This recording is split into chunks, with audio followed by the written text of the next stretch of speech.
সীতাকুণ্ড এইরকম একটা জায়গা যে জায়গা থেকে পাহাড় ঝর্ণা সমুদ্র একসাথে দেখা যায়। অ্যান্ড পুরো বাংলাদেশের মধ্যে মাত্র 2টা এরকম ফেমাস জায়গা আছে যে জায়গা থেকে পাহাড় ঝর্ণা সমুদ্র একসাথে দেখা যায়। 2 জুলাই 2026 আজকে আমি যাব সীতাকুণ্ডে। সীতাকুণ্ড হচ্ছে চট্টগ্রামের একটা উপজেলা যেখান থেকে আপনি পাহাড় ঝর্ণা সমুদ্র তিনটে একসাথে এনজয় করতে পারবেন। অ্যান্ড আজকের এই ভিডিওতে আমার মেন টার্গেট থাকবে পাহাড় ট্রেকিং করা অ্যান্ড পুরো অ্যাডভেঞ্চারটা আপনাদের সাথে শেয়ার করা।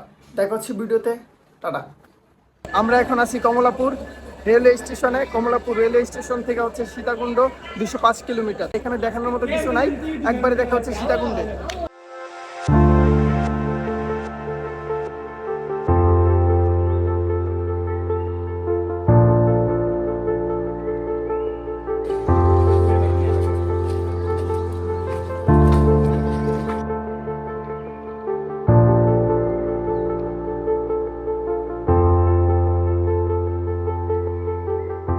বারো ঘন্টা ঘুমাই নাই, মাত্র ট্রেকিং শুরু করলাম।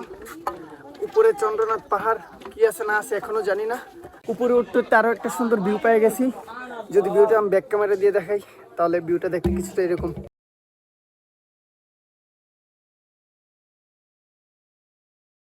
উপরে উঠতে নাকি সময় লাগবে 1 থেকে 1.5 ঘন্টার মতো। সীতাকুণ্ডের এই চন্দ্রনাথ পাহাড় অনেক জনপ্রিয়, যারা হচ্ছে বেসিক্যালি ট্রেকিং করতে পছন্দ করে।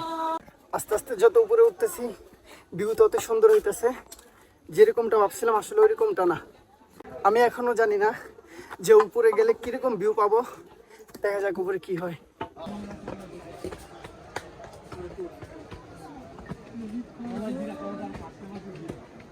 আমি এর আগে লাস্ট ট্রেকিং করছিলাম আরো 7 মাস আগে। ওইটা হইতেছে মিরিঞ্জাবিলিতে। ওইখানেও কয়টা ভিডিও করছিলাম, কিন্তু ভিডিওটা আপলোড করতে পারি না, কিন্তু ভিডিওর কিছু ক্লিপ আমার কাছে এখনো আছে। জাস্ট উপরে উঠতেছি, সুন্দর ভিউ পাইতেছি আর বাতাস খেতেছি। আর আজকে অনেক ক্রাউড।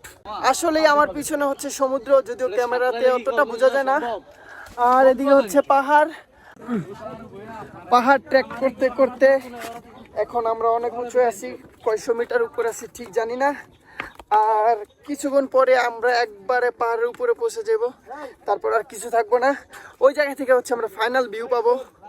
আর এখন প্রচুর রোদ, যার কারণে কালার অত সুন্দর আসতেছে না। ভাবছিলাম সীতাকুণ্ড ট্রেকিং করা অত হার্ড হইব না, ইজি হইব, কিন্তু একেবারেই না।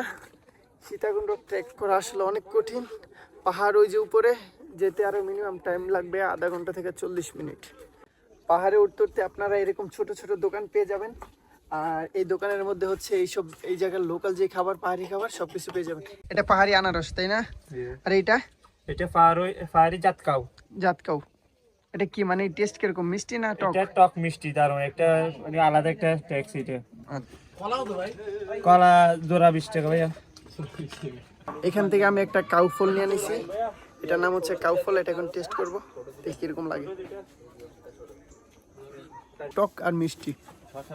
এই ভিউটা দেখার জন্য আমরা 2 দিন কষ্ট করে আসছি আর 4 ঘন্টার মতো পাহাড় ট্রেকিং করছি। আমার পিছনে যে জায়গাটা আছে এটা হইতেছে ইন্ডিয়ার ত্রিপুরা, আর এটা বাংলাদেশের কোনো একটা জায়গা হবে। আর আমার ঠিক পিছনে আছে কক্সবাজার। আমি এখন আছি চন্দ্রনাথ পাহাড়ের একদম চূড়ায়। এরপর আর কিছুই নাই, এরপর হচ্ছে আকাশ।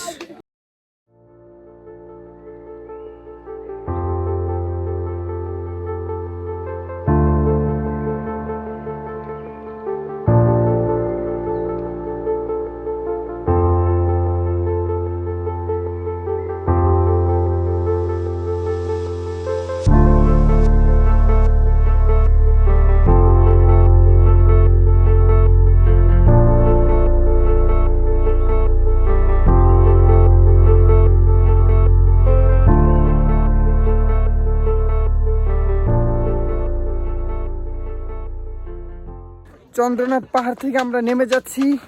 আর নামার পথে কোনো মাটির রাস্তা নাই, নামার সময় হচ্ছে সিঁড়ি। আর এত সুন্দর ভিউ। চন্দ্রনাথ পাহাড় দেখা আমাদের শেষ, ভিউ এনজয় করছি। এখন আমরা যাব হচ্ছে ঝর্ণাতে। অ্যান্ড ঝর্ণার পর দেখি যদি আজকে পারি তাহলে আমরা সমুদ্র দেখতে যাব। সমুদ্রের নাম যেন কি ভুলে গেছি।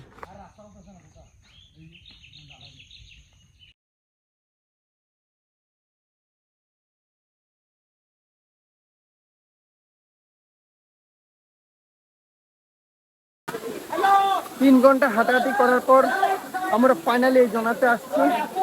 জোনাতে অনেক ক্রাউড, প্রচুর মানুষ আছে এখানে, অনেক ক্রাউড, এখানে ভিডিও করা সম্ভব না, প্রচুর ক্রাউড।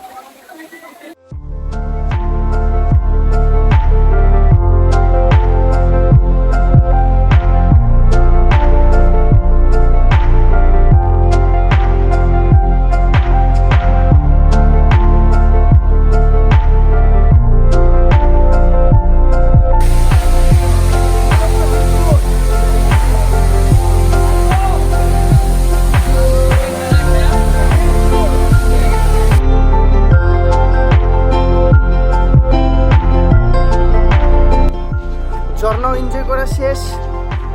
2 দিন ঘুম নাই, ঠিক করে খাওয়া দাওয়া নাই, পানিও খাইতে পারতাছি না, কিন্তু তারপরও এনজয় করতেছি। এখান থেকে উপরে উঠতে আরো মিনিমাম আধা ঘন্টা লাগবে। এদিকে রাস্তাটা ভালো সিঁড়ি আছে, তাই উঠতে একটু ইজি লাগতেছে।